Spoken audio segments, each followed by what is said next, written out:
cho anh được nhìn thấy em lần cuối thôi, để rồi ta chia tay trọn một đời.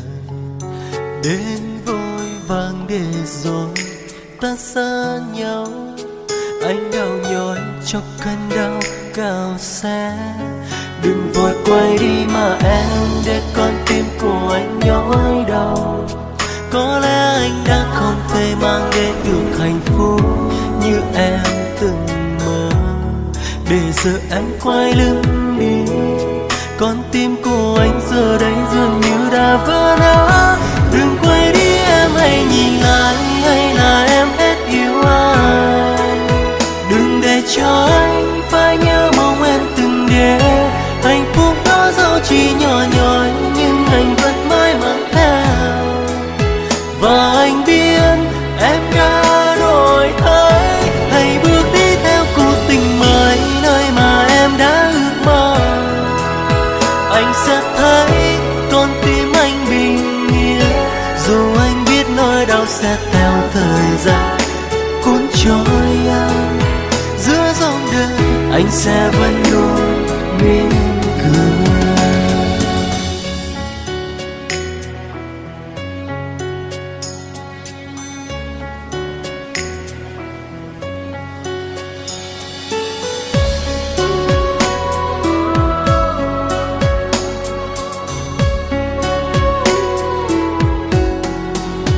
Hãy để cho anh được nhìn thấy em lần cuối thôi, để rồi ta chia tay trọn một đời.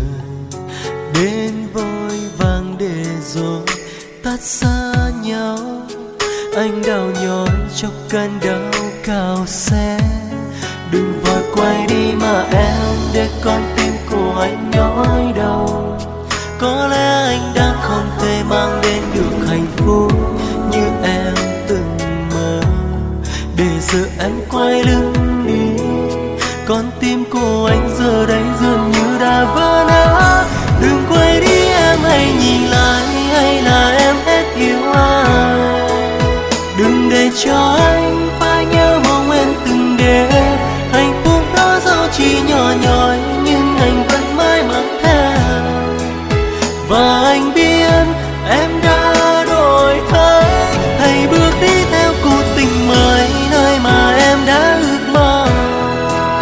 Anh sẽ thấy con tim anh bình yên, dù anh biết nỗi đau sẽ theo thời gian cuốn trôi anh.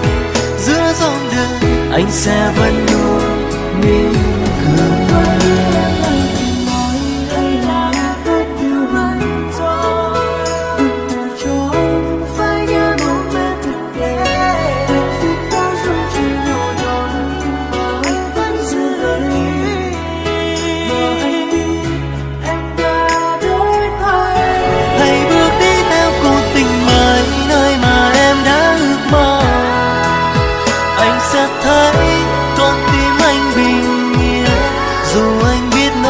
Sẽ theo thời gian cuốn trôi anh. Giữa dòng đời anh sẽ vẫn luôn mỉm